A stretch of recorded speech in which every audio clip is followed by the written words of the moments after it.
Hey, what's up everyone? This is Blackhawk SC. If you're a returning subscriber, it's good to talk to you again. And if you're new, well, welcome to this channel. I'm sure most of you guys are in the same situation these days and are just powering through day by day. It looks like PJ wants to help us with that, and apparently they haven't lost their sense of humor during this lockdown and gifted everyone with the Wolverine hero mech, the Quarantine. If you don't have this mech yet, you have until May 1st to redeem the code, so go out and do that right now. I'll put a link in the description with instructions on how to do that. In this video, I'll talk about my opinions on this mech and the build that I've been running on the Quarantine. Looking at it from a new player's perspective, the mech is capable of carrying a respectable weapon payload on two well-placed missile hardpoints on the right torso. And although I haven't thoroughly checked every variant, I believe it ties for the best agility stats among IS mechs, from 50 to 60 tons. This right side orientation and mobility makes it pretty well suited for when you get into a NASCAR scenario. Added to the fact that it is a hero mech, the Quarantine should be a decent Seabill farmer. Having a fully disposable left side makes this mech much more durable than some of its competitors. Although it isn't my favorite newbie IS mech, it's a pretty good start. But if you want my recommendation for a good newbie IS mech, check out the video I'll link in the upper right corner. As a veteran player myself, the Quarantine doesn't stand out too much. Nobody really prefers low-mounted and easily destructible arm weapons, and the Quarantine concentrates most of its hardpoints there.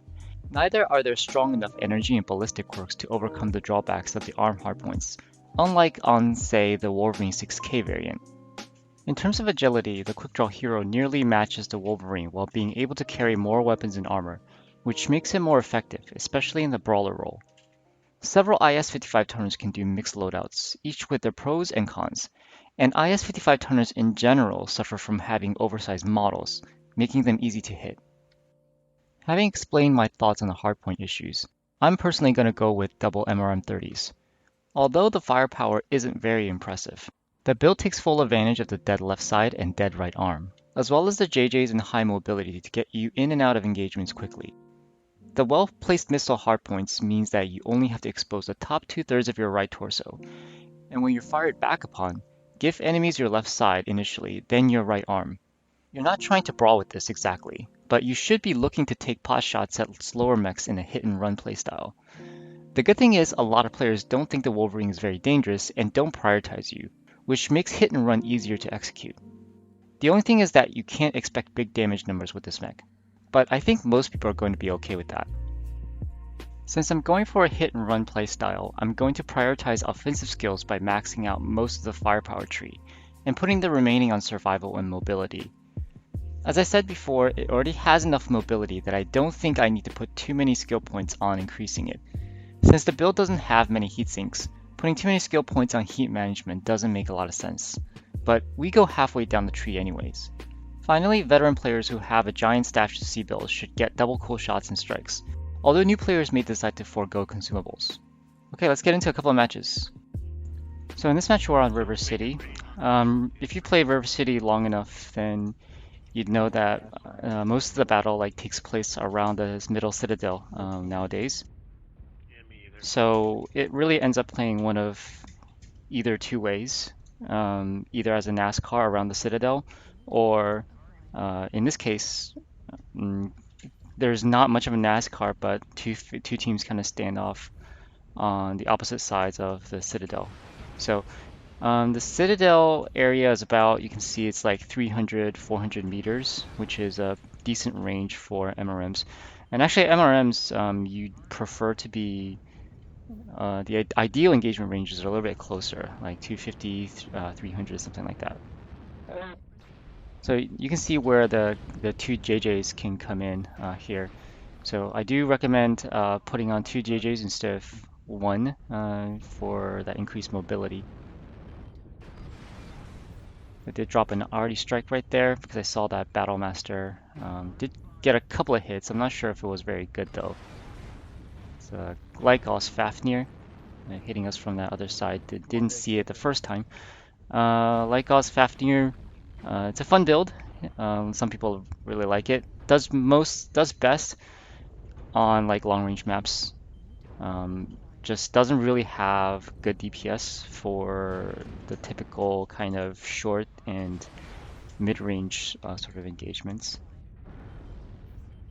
Anyways, this is a better target. We try to, like, for MRM builds, we try to hit bigger targets because of the spread on the missiles, especially on, where the missile hardpoints are located a little bit apart, just like on the Wolverine. So if you look at the Wolverine model, one of the MRM pods is up on the shoulder, and one of them is kind of like on the torso. So you need a little bit of clearance um, to get all of your missiles out,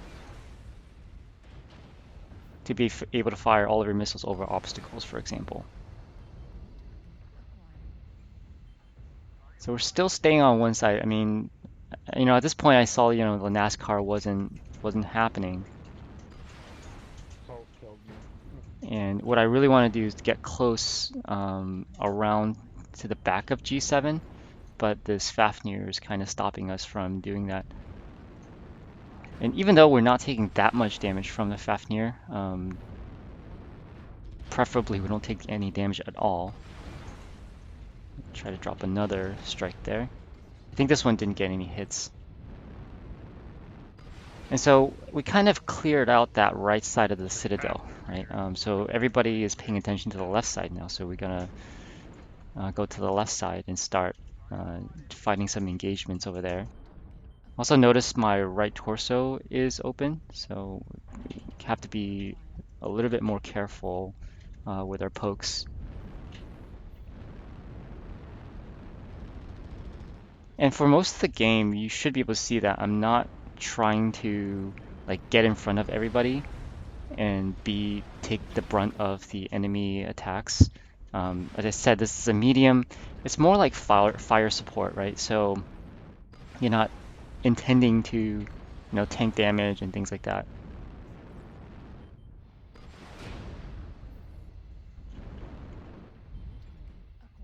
So all we're doing is this kind of hit and run play style.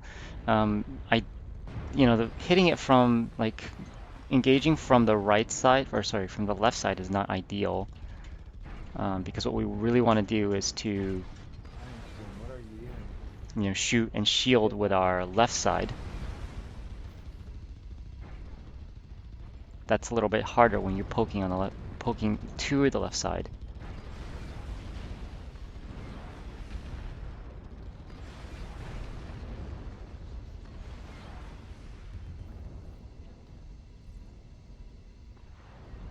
It's a pretty close match. 9-7. I mean, up until the end of the match, it's been pretty much the kill count has been only like one mech apart. So all we need to do is to kill the last two guys. So we finish off this Wolfhound here, and then the last guy is Disco. We go find him and Anyone know where he is? eventually kill him.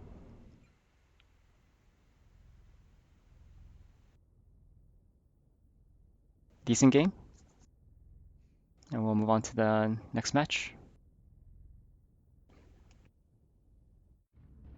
Okay, guys, in this match we're on Polar Highlands. Especially at the beginning of Polar Highlands, like it's not the ideal engagement range for MRMs. So, by the middle towards the end, then when the match gets closer, then the MRMs come in play a little bit more. But right now, all we're trying to do is find a good position where we can kind of move closer, maybe take, shots at, the 400 to 500 meter range. But see, as we're trying to get closer, we got spotted by that Arctic cheetah. So we got to move. I'm not gonna keep approaching that alleyway. So I'll just be seen and get shot on. So we'll let the long range guys take charge right now. So for example, that Shadowhawk with the triple UAC-2s, that's got enough range to do some damage at these ranges. So all we're trying to do is to keep maneuvering and seeing if there's a way that we can get closer. I'm not really worried about the one lonely Arctic cheetah. It's more about what is behind him, what he's giving information to. So if I see that he's not being supported anywhere, then I can still approach. I feel like the rest of the enemy team is NASCARing, and that's exactly what's happening here. As you can see, the assaults are moving towards our left, counterclockwise. So the NASCAR is starting to happen. So now we are about 500 meters from certain targets, and I'm trying to find a good target to shoot at. Yes, there's multiple targets there, but I want to find something that's like at this range. You want to find something that's slow and slow and big, so that your MRMs are the most effective against these types of targets.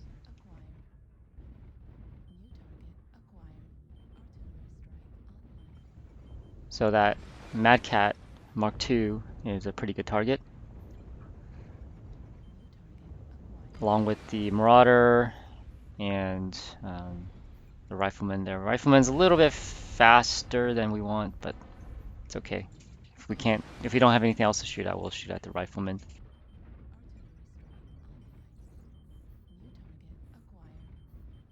And like light mechs is like the type of mechs that your lowest priority target there.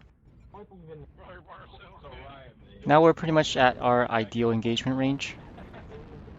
So we have a lot of big slow targets to shoot at. I was trying to drop an arty there, but I didn't notice that someone else already dropped one. But this is a good place to do a little Pop-Tart MRMing.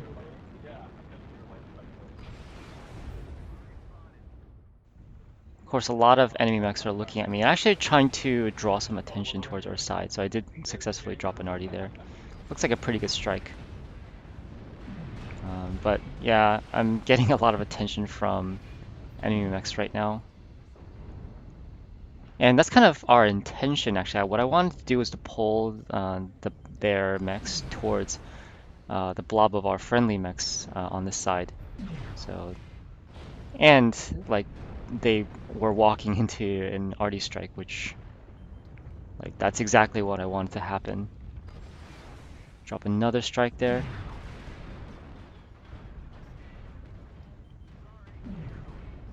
Get a couple of hits.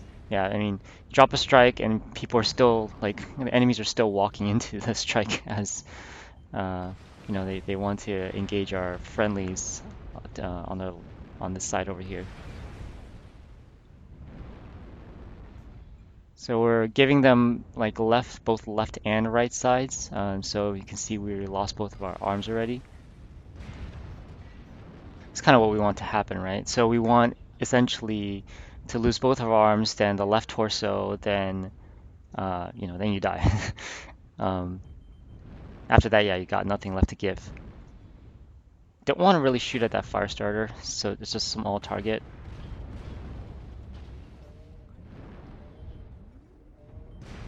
And we died to that Mad Cat Mark II there. Haven't played that mech for a while. Miss it. Should go ahead and take it out again. So close to 900 damage with the arties. I think got two pretty good arties there. So just keep that in mind. So let's see what happens to the rest of the game. It's been pretty close thus far. It was like 6-6 and now it's 8-6. This catapult, he probably voted for Polar. He's probably one of the guys who voted.